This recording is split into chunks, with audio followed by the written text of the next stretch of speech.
Welcome to MDV, The Blueprint, with your host, Michael Delavella. Today's show, we are going to talk everything appraisals with Beth Caldwell.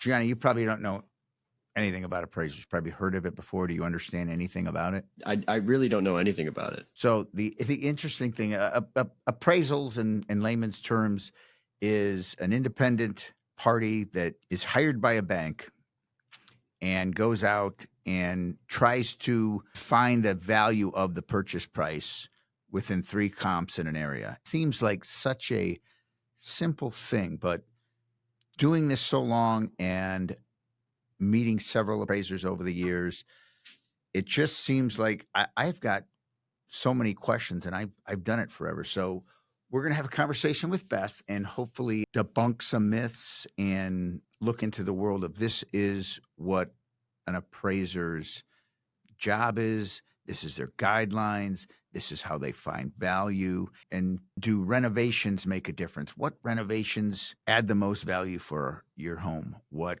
renovations don't add any value for your home? It really is an opinion, but I just want to get down to the science of it. And if several homes are in the same area, same street, why can some be worth more than others? And if people had a bunch of improvements in their homes and the others didn't, do they still get that same value? I think homeowners feel that they do. So I really want to hear from the expert. I think you're going to find this interesting because I could go in with the seller and we can set a price. A buyer could find, we could set the price at A. The buyers today drive it up to B.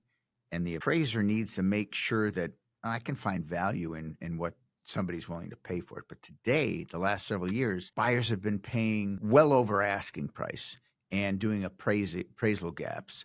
But so that's kind of what we're going to talk about is has a free market truly raised the value at what they're finding in appraisal. So I can't wait to talk about this. Everyone, welcome Beth Caldwell. Hi, Mike. Oh, Beth, I appreciate you doing this. Full disclosure, we know each other very well. Very well.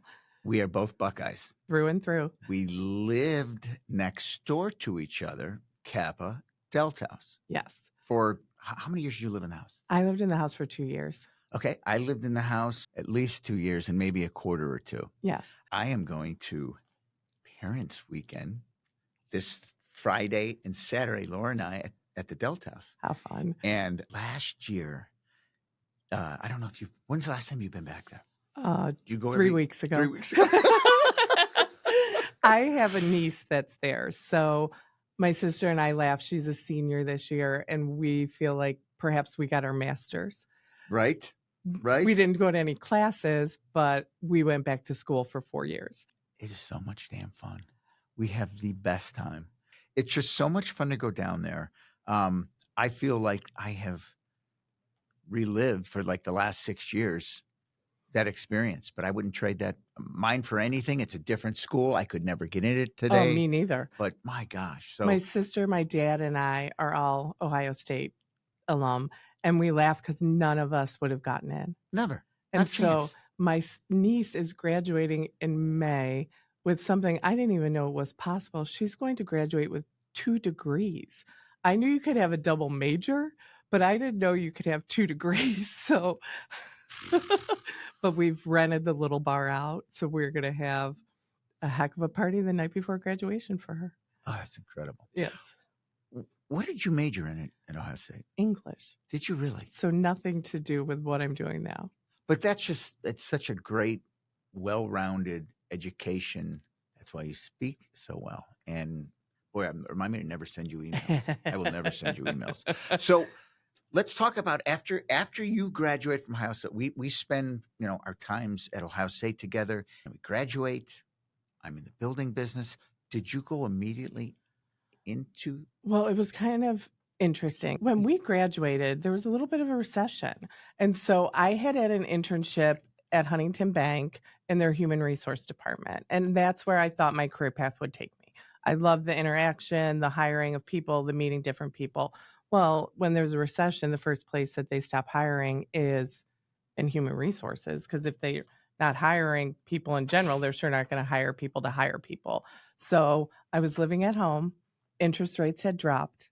And my dad said to me, we're thinking about bringing on another appraiser. Would you want to come to work for us? That was just Buckholz, Caldwell Buckholz. It was Buckholz Caldwell. And so my grandfather, and I did some research before coming in, my grandfather started the company 73 years ago. And so Okay. that would have been, my grandpa's name was Clarence Buckholz, and he worked for Third Federal. He was one of their staff appraisers.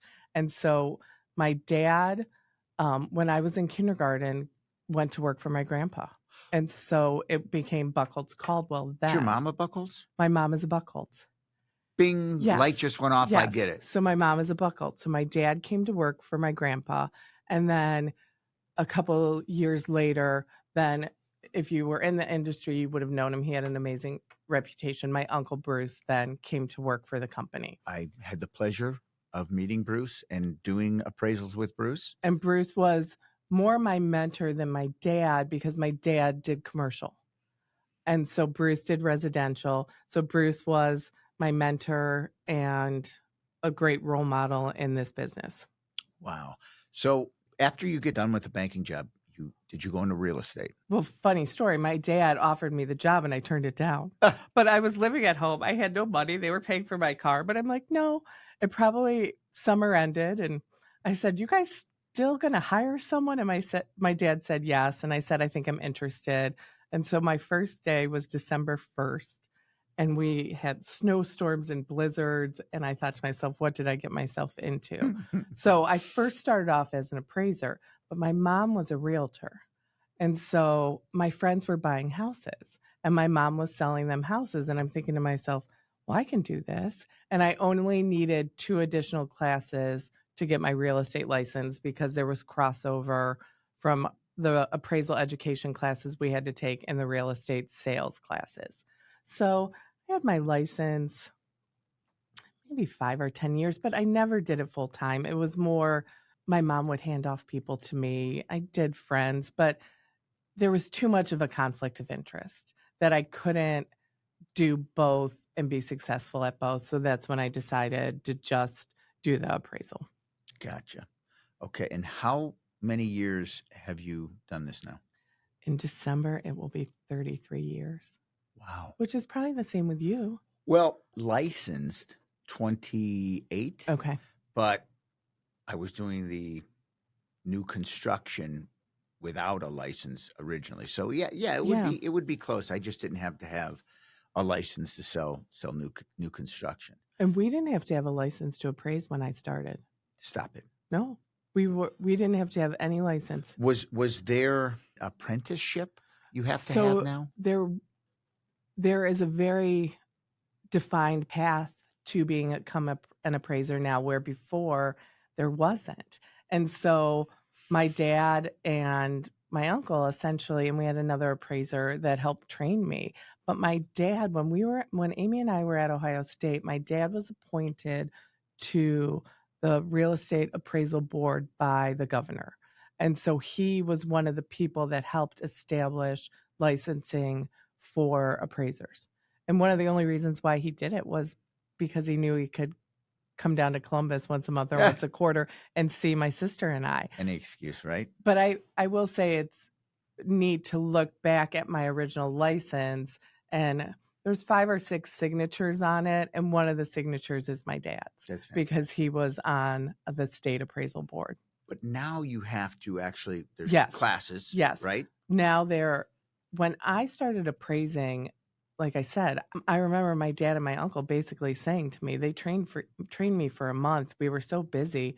They kind of threw me to the wolves after that. And I remember coming back to the office and then them saying to me, don't tell anyone how many appraisals you do. Like, you should not, with your experience, be doing this many appraisals. And when I first started, it's such a male-dominated industry. When I first started, I signed my appraisals with my initials because my dad and Bruce wanted me to establish myself before they knew I was a woman. So in the beginning, I signed my appraisals E.A. Caldwell. And so then once they realized I did good work and who I was, I started then signing them as Elizabeth. But in the beginning, for probably 3 or 4 years, they just had me sign my initials. Do you think you paved the way for women to enter the business? Because, and here's why I say that. Today, it may be 45, 50% of the appraisers I meet Are are women. women. But back when I started, there weren't. But back to your first question, there's a definitive path to becoming an appraisal, and you do start as an apprentice, and you have to have so many hours of experience before you can even sit to take the exam. And I want to say it's 1,500 hours, experience hours you need before you can even take the state exam. It has become harder to do it. Yes, you have to do the apprenticeship to get first. your hours to be able to sit to take the test. I got you. Okay. So you're a licensed appraiser. Okay. And you could go back to your time or now. Who hires the appraiser? In the beginning, it was just the bank, and there was no, First Federal of Lakewood. I'm going to use them as an example because they're next door, a couple doors down. They could call me and order it directly. After 2008, we became the bad guy in the mortgage crisis. The appraiser did. So now everything is ordered from a management company, and there are established panels. So if the mortgage company or bank has 12 people on their panel, I would get every 12th appraisal. So it is a random draw versus back in the day, they'd be like, oh, here's 3 in Bay Village. I'm going to send them to Caldwell. Here's, 4 in Rocky River. I'm going to send them to Buckholz. They knew the areas we worked. They would send them. And that has all since changed. Okay. So it's changed that now can all appraisers belong to this group? No, you have to be approved. And most of the time you have to be asked to be on it. And it has made our industry a hard industry to get into. Are all lenders, mortgage lenders, banks, all part of this group, or could it also go to that? Some are independent and have their own. Every lender is going to have their own panel. That's what I was getting at. Yes, every lender has its own panel. How many panels can you? You could be on as many as you can handle. But there comes a point where you can only do so much. And you also, I'm going to use an example. So Valori, and I'm drawing a blank. What's Tony Valori? Yes. So Tony Valori was a good friend of my dad and Bruce's, and he came and spoke to us, and it was 8 or 9 or 10 when the business was struggling. The mortgage, the foreclosure crisis was crazy, and you had to figure out how to stay afloat. And he talked to us about how a couple of years prior he had built LeBron James's house, and he was currently building a garage for someone. And if he had said he said to us, if you had told me 2 years ago I would have gone from building LeBron James's house to doing a garage for someone, I would have said you're crazy, but you have to find ways to stay in business. And so at that point, we sat down and figured we have to diversify. We can't put all our eggs in the baskets of mortgages. So at that point, we started doing divorce work. We do probate work.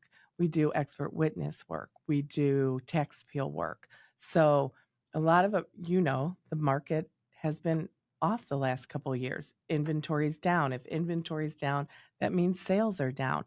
So thankfully, we have been able to keep busy because we have diversified. I got a phone call today from an attorney in Toledo that has hired me to do something because I have credibility and experience as an expert witness. One thing I want to ask, now that you've made that clear, and I never knew any of this, how that went, so I appreciate that. So is there communication guidelines that are in place? And what I mean by that is you get assigned house on First Street. I'm the lister. You call me. We schedule. I think I'm always at an appraisal, but I was always under the impression the only person that the appraiser speaks with is me. You don't have contact with the buyer, correct? Correct. And do you speak to the originator or just a contact with the bank? Typically just a contact with That's the what bank. I thought. Okay. But in the beginning, when we got into the business, I could talk to you. I could talk to the loan officer. The borrower could call me and ask questions. That is not the case any Not the longer. case. Okay. Okay. So that's 2 points that I wanted to get at. But what I want to really dive into and unpack is what factors do you consider when you're doing an appraisal? Well, in a perfect world, we're trying to find like houses to compare to the property that's sold. If, let's say, we're in North Ridgeville, where there's a ton of new construction, and in the last 10 years, there's been thousands of houses built. It's a really easy market to work in, and that the likelihood of you being able to find 4 to 5 of the same model that's transferred, it's pretty easy. When you move into like a Bay Village or a Westlake or a Rocky River, where they're limited in their space, so there hasn't been that boom. It is a little bit tougher. But the guidelines I like to try and follow in the beginning is try and find something similar in style, try and find something similar in number of bedrooms and bathrooms, and then try and find condition. Those are the kind of the pillars we look for. And then you make adjustments for differences. If there's a finished basement versus an unfinished basement, or a 3-car garage versus a 2-car garage. I may throw on as a 5th comp, let's say I'm doing a 3-bedroom colonial and the house across the street sold, but it's a cape or a bungalow. I may throw that on as a 4th or 5th comp, saying it varies in style, but it was basically the same size. It was very similar in condition. And even though it varies in style, it offers a good comparison. So in these comparables, do you have guidelines from the lender that says if this house was built in 1980, I only want houses comped from 79 to 83 They're not that limited, okay. but we do have guidelines. One of the first guidelines is distance. So if we're in the suburbs, we can go a mile.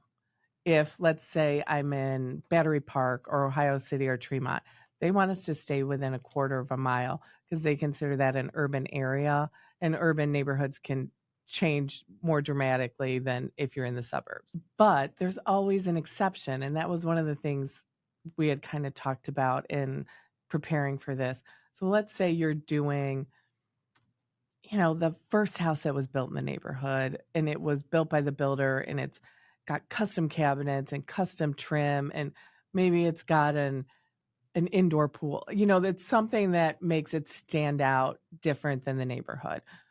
We can exceed the guidelines. However, we have to explain why we exceeded them. When you're doing that, is there like a methodology to how you're going to figure houses have a finished basement, but this house has a basement that is off the charts, or in their backyard, they have a fantasy land with a pool and outdoor kitchen and living, and the other ones don't. And maybe it's sold for a higher value.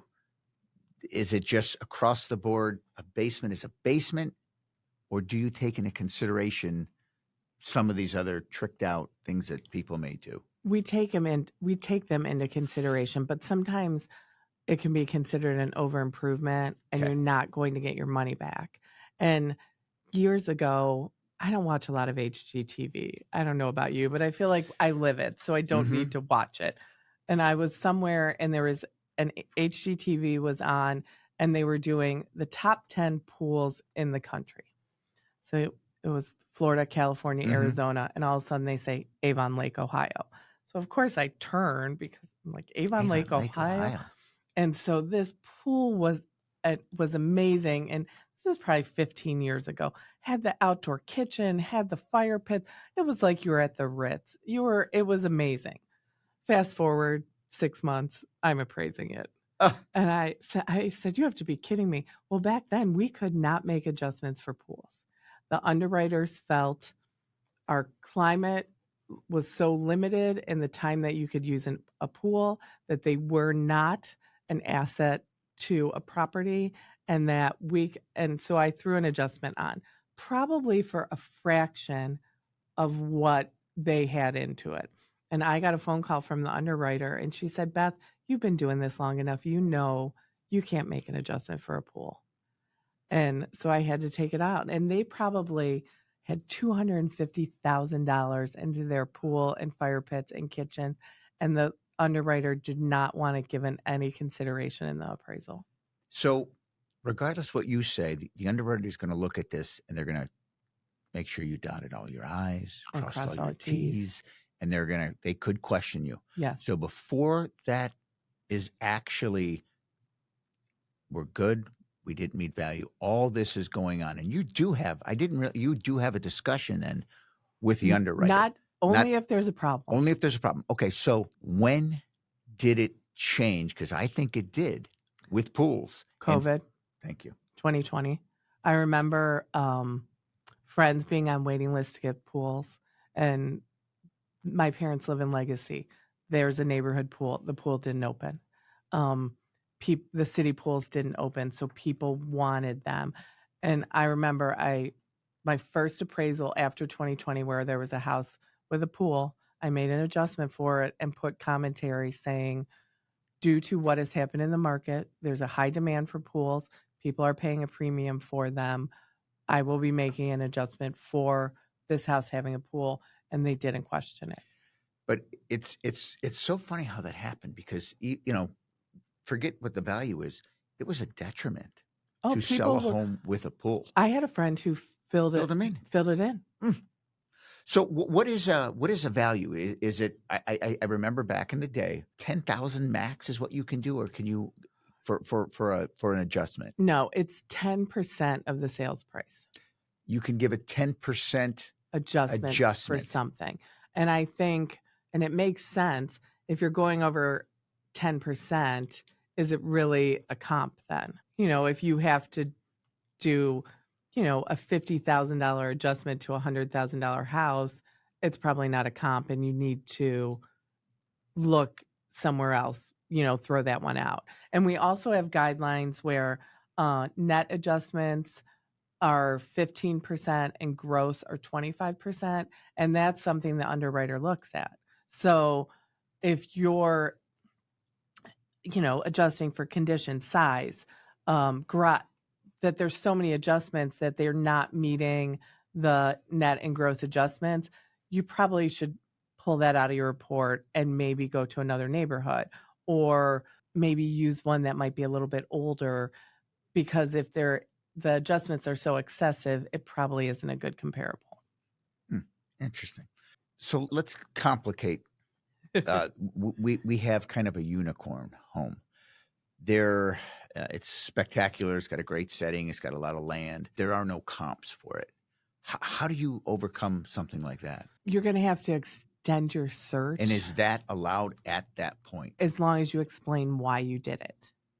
So as long as I can justify, I went to a neighboring community that had a very comparable house on acreage or with a similar features, and maybe let's say you're in Westlake or Bay or Rocky River Bay, they all pretty much have the same market appeal. But let's say I went to a community with lesser market appeal, then I could make an adjustment or make it comparable by adjusting for the differences. But you want to find a house that is similar. But there's always going to be those unicorns. I've had a couple this year where I wish I hadn't accepted them. Do you ever have any turn back around, or are you not going to come up with it? I do. Do you really? Well, and I've been doing this long enough that I can pick and choose. I get phone calls from realtors who have become friends over the years where appraisers drive in from Columbus. And I don't know how you can know a market if you're driving 2 hours.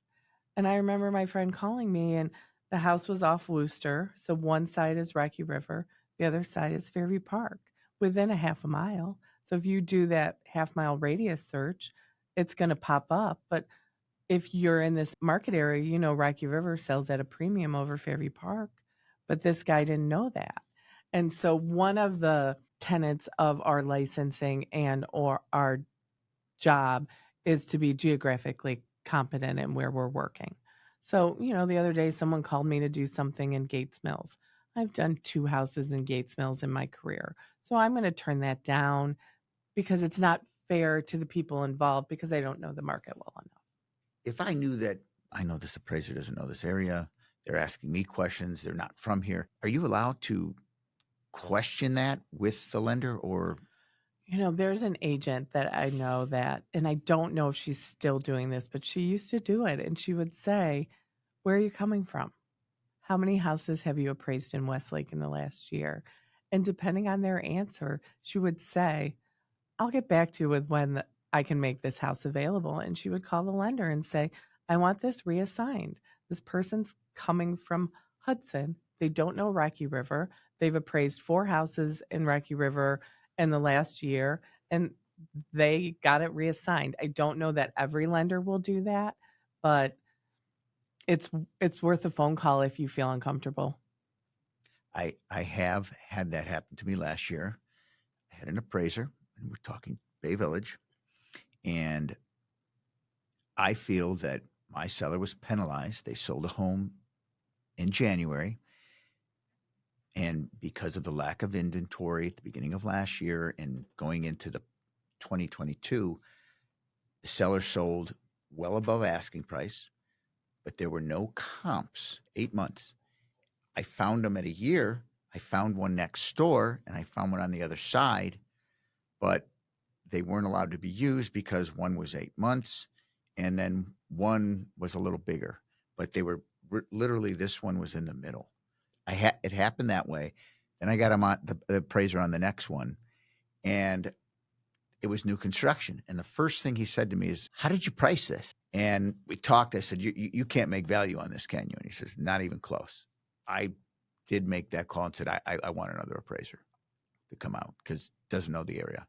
So that is possible. It is. And it's unfortunate. You can be penalized time of year with lack of sales. Forever. This time of year is always the hardest time to Sure get stuff is. to appraise because historically, I mean, when we started, remember, what was it?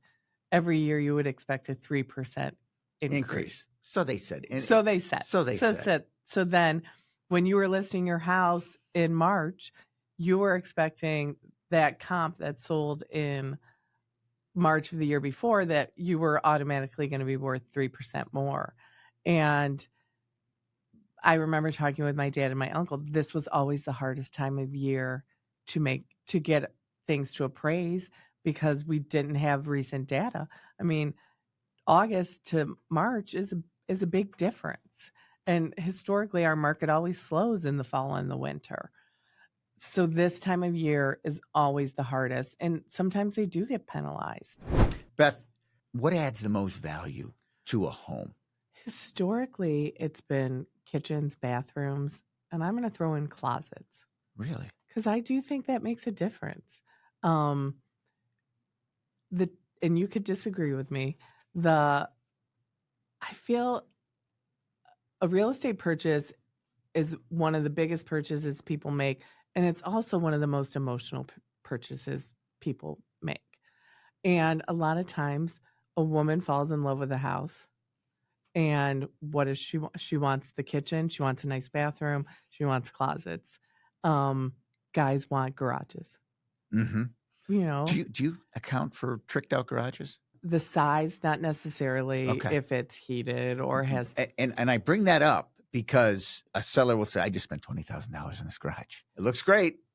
That's my answer, and they want to hear, "I want my 20 grand I put into this." And that's one of those premises I always bring up. Cost doesn't always warrant value, and people have a hard time recognizing that. Just because you put $20,000 into your garage doesn't mean it's going to be worth $20,000 more. When you say kitchens, if people do these chef kitchens with the newest trends, and you can $100,000 is a blink of an eye for a kitchen. Does that hold up? Years ago, and I think you can find it online, there's always been articles on where to put money into your house. And kitchens and bathrooms were always close to a 90% return. They were always the highest return. But if we're going to go back to over improving, if you over improve it, that might not necessarily warrant Gotcha. that. I understand. It's going to And- sell it. And you also have to look at your market. I listened to one of your podcasts yesterday, and it was interesting listening to him talk about building houses and rehabbing houses and what they did on trend. And there's what's expected in a different neighborhood compared to another neighborhood. So one neighborhood, if you redo your kitchen, there's going to be an expectation that you have a custom cabinet, high-end appliances, and hard surfaces, whether it's granite or quartz countertops. But in another market, they're going to be happy with a builder grade cabinet and a laminate countertop. So it just depends on your price point. So if you're in that price point where they're going to be happy just to have a new kitchen, they're not going to care if you put in a Wolf range or if you put in a Bosch dishwasher or custom cabinets. They'd be happy that they just have a new kitchen. A newer kitchen. So the quality, the craftsmanship, really there's a fine line that this is the true value. You could have spent $250, but you've got an updated kitchen. Exactly. So kitchens and baths, I knew that. How about bedrooms, number of baths add to it? Yes. And so that would be something we would adjust for as far as, in certain points, a 1.5 is what's considered acceptable in the marketplace. Other price points, they want 3.5. You get to the point where 5.5 might be too much. Too much. And I do tax appeal work. So let's say you think, your house is worth $400,000, but the county's taxing you at $500,000. So you hire me, and then I go down and I, with you or your attorney, testify in front of the appeals board, and they either grant you the decline in value or the reduction. But it's fun to go down there because they kind of challenge you, and the gentlemen and women on the board are also appraisers. And I remember one appraiser, I was doing a multi-million-dollar house in Shaker Heights, and it had 8 fireplaces. And he said to me, Beth, do you really think at $1 million, someone's going to pay more for 8 fireplaces versus 4 fireplaces? And I'm like, well, and I had made adjustments for it. But after I left and I said, in a multi-million-dollar house, they're not going to pay $5,000 more because there's 4 fireplaces versus 6 fireplaces. So you have to look at the market and what is considered typical, and then adjust accordingly. Understood.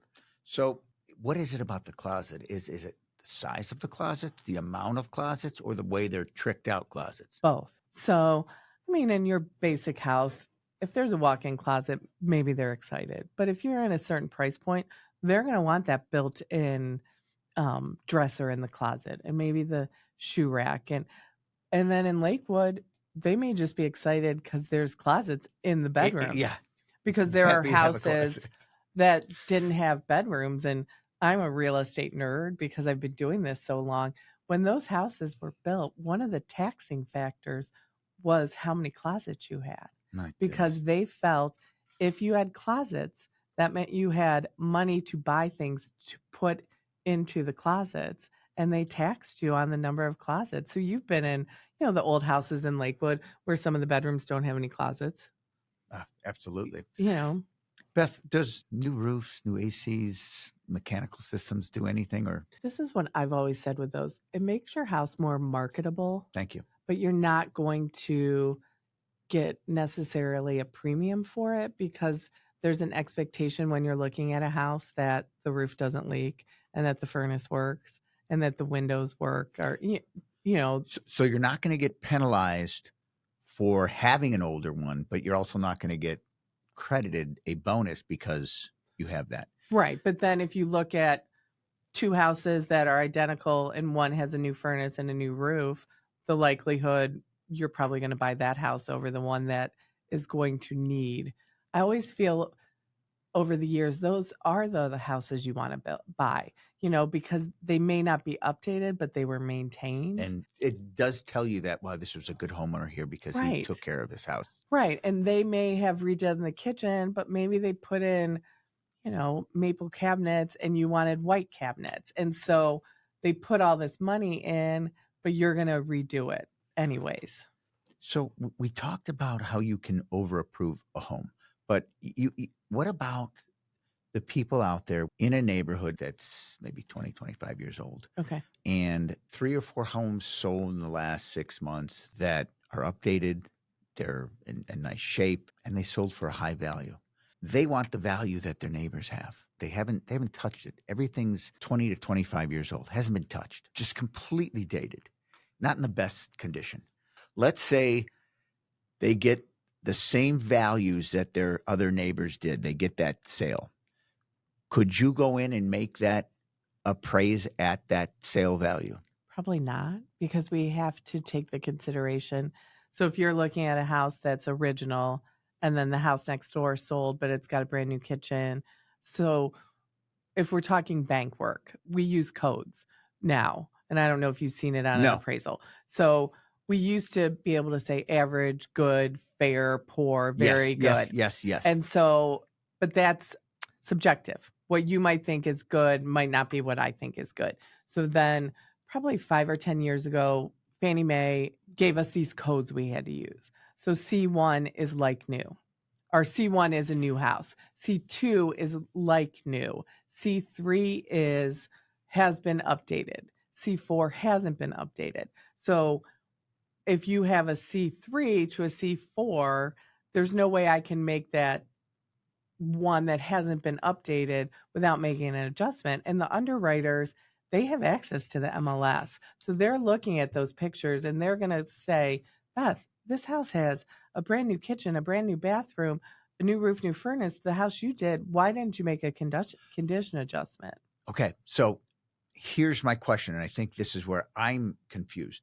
When you're doing that appraisal and you're and somebody got what their neighbors got, shouldn't have gotten it, are you just comping this the way I would on an MLS and looking at photos, or is there a whole nother thing that I don't even know exists that you're getting all these codes? And well, the codes is something different, but we're getting the same data as you are. We're looking at the MLS. now, what if, and this is something that is becoming common, and I think it's terrible, they're taking all the photos out of the Which I think is pictures. horrible. It's terrible. It's terrible. Horrible. It shouldn't be allowed. No. But more and more agents are doing it. And then we have to call, or we don't use that comp, or we make an assumption that it was in horrible condition, which it may not be.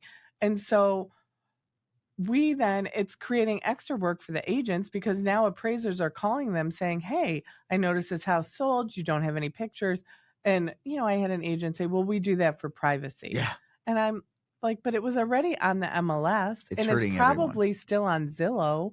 And it was interesting. This agent I called, another agent happened to be at her house.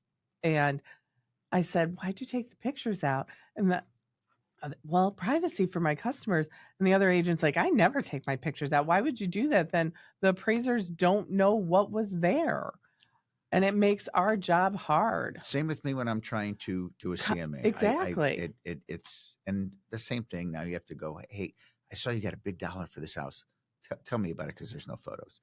So while we're talking about this, trying to make value, what do you make of, and let's take this from COVID till today. We know there's a lack of inventory. Prices have skyrocketed. It's no secret. And a lot of it has happened. There's been so many cash buyers, and there's people that have overbid, so there's no inspections. So as these close, has that helped houses that really could have never got that, but because somebody overbid and was cash, now are we talking a new level of value? Exactly. In some neighborhoods? Exactly. And It's that black and white. And the other thing that you don't see that we see, that house that sold so high that wasn't a cash offer might have had an appraisal gap. So that's something that has started that, Michael and I have pretty much the same experience. If you would have told me when we started this, that there would be escalation clauses and appraisal gaps when we started in this industry, I would have said you're crazy. Never. And so my mom, who was a realtor, a manager, worked, for Realty One and Howard Hanna for years, I call her some days just to tell her, and she is so flabbergasted that this is happening. And I know for a fact, like, there's a house that I appraised for $450. They had a $50,000 appraisal gap. So even though I was nowhere close to appraising it for what it sold for because of that appraisal gap, it closed at that 500,000. So are we seeing an inflated market because of that? And I don't know about you, but are you nervous for that phone call you're going to get in 3 years when we stabilize again? That, well, I paid $600,000 for my house. Why isn't it worth 8 now? Well, it wasn't worth 6 when you bought it. I don't know this number, and I wonder if you don't, it's no big deal. What is is there a percentage from COVID to now of what, let's just talk about the West Side has appreciated? I don't know off the top of my head most of them. I can tell you Lakewood was off the charts. Off the charts, thank you. For 2 years, I want to say the 1 year values went up 17%, and I want to say the next year values went up 19%. And then it's for markets that I never would have thought would be hot, like Brook Park, because Parma's so hot. Yes, because you got pushed out of West Park, you got pushed out of Lakewood. So now where are you going? And so, I want to say Fairview Park went crazy. Fairview Park, I want to say the 1 year was up 12%. Westlake actually caught up because I think Westlake for years was undervalued. Mm-hmm. It was a lot of square footage, a lot of bedrooms, a lot of baths, but, very vanilla architecture, vanilla building. And I think it caught up with people. Okay, I'm going to get a huge house for $100 a square foot, put money into it. And now, they're probably somewhere 17, 19% Yeah. over the last couple of years. And Avon Lake finally started to see, because for years, Avon and Avon Lake had so much new construction, they were kind of stagnant. Because if I could build your house for $25,000 more, why wouldn't I build a new house versus buying a 5 or 10-year-old house? And so that in Avon and Avon Lake, that 5 and 10-year-old house struggled for years. We were seeing them sell under what they paid for them or at what they paid for them because people weren't willing to pay for your improvements. Beth, is there a difference when you go out and do an appraisal for a single-family home, a condo, multi-family home? All difference? Yes. Especially with a multifamily home, when we do the typical appraisal for a single family home that's not new construction, the most consideration is given to the sales comparison approach. When you're doing a multifamily, the income approach really plays a part as well, because are you going to pay $250,000 for something that with the income only creates what would appear to be a $120,000 value? So if the rents don't support the value, that makes a big difference. So for a multifamily, we also look at the income and what the kind of value the income creates. So on something like that, if let's say the rents are way undervalued and people are not on long-term contracts, and you could compare it to other ones that are getting way more rent, can you take those other rents into factors? Yes. To add value? Yes, because when we do the income approach, we look at what market rents are versus what the actual rents are. So it could be there's a long-term tenant that's been residing in unit number 1 and is paying below market rent. He currently pays $500. The unit in the open market would rent for $1,000. So then we take market rents into consideration, because chances are the new buyer is not going to care that Tom has lived there for 10 years and is only paying $500. They're going to raise the rents. And so market rent has more, gives more indication of value than the actual rents. I got one more question for you, and this is something I always wanted to know. Is there a protocol that when you go do an appraisal for a sale, do you mind when the list agent shows up and talks to you I don't mind, but sometimes it's easier when they're not they're not there, there? because you're only focusing on doing the appraisal, not necessarily making small talk. But sometimes it's good to have them there because maybe they're going to point out something that you're not aware of. A lot of times I will say, let's sit down, tell me a little bit about the house, what's been updated, what hasn't been updated. And then I say, can I walk around on my own? And then when I'm done, I like to sit back down and say, hey, I noticed this. Is this a factor? Was this given consideration? And then that helps me come up with my value, because then I have all the information I need. And it's kind of the double-edged sword, though. Like sometimes realtors are like, well, Beth, I know you'll do a good I'm job, just and I gonna don't say mean hi. Yeah. I'm not going to meet you. But then there's other times where they're like, hey, I haven't seen you in a while. I'm going to meet you because I'd like to catch up. So it's that double-edged sword. But then back to the first question, when we're doing condos, it's very necessary to stay within that development. So the building. The building, the complex. If you're in Cedarwood, stay in Cedarwood, because chances are those are your best comparables.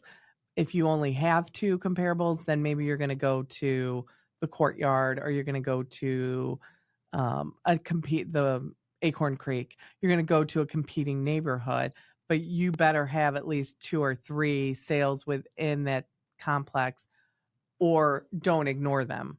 Let's use the King James ones Perfect. for an example. And the buildings Yes. I'm speaking of. So let's say you're in building A, and there's plenty of sales in building A, but nothing was updated. The subject property has been updated. In building C, they're more updated. You could go across the street for Yes. something like that, even though there's plenty of comps in that building. Exactly, because they're as close to apples as you're going to get. Those buildings were built at the same time. Even if we're talking like Lakewood, the Carlisle and the Winton Place, like maybe I'm going to use 2 from the Carlisle, and then there is one updated in the Winton Place. So then I'm going to use that as my 3rd or 4th comparable.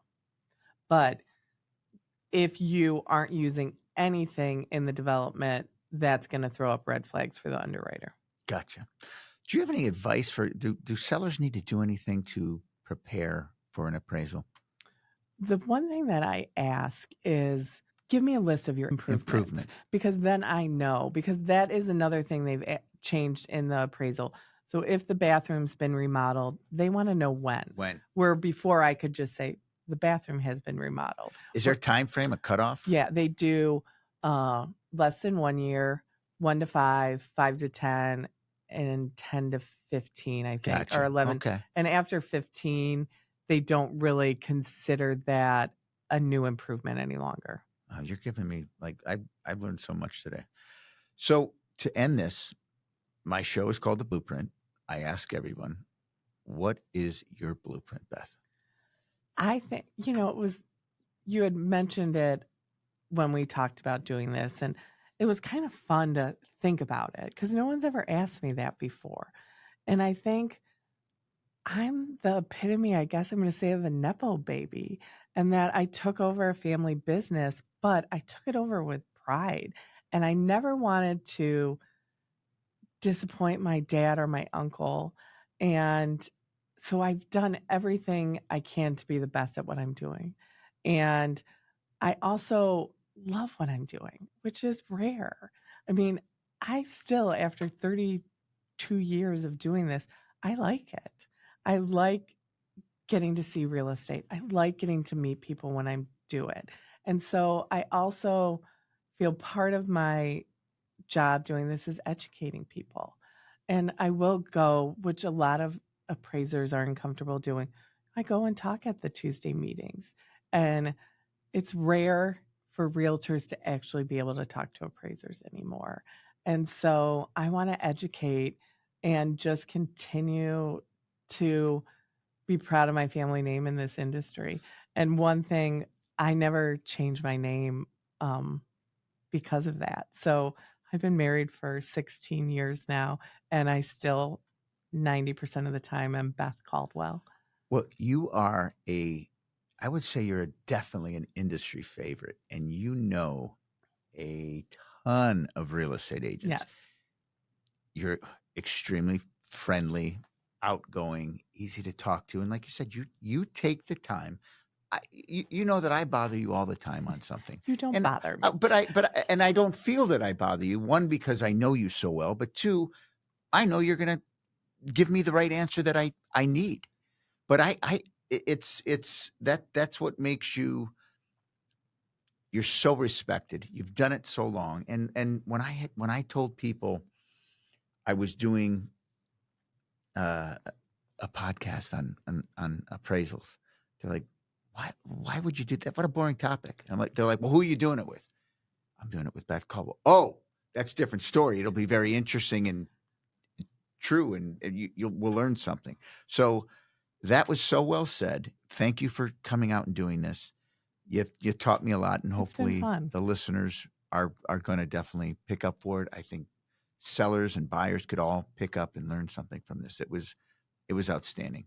So go Bucks. Go Bucks. How pumped are you for this? This fall is going to be off the charts. I mean, what they've done in the off season is insane. Amazing. It's amazing. Buying a national championship. Hopefully, you got to have luck. You got to have health.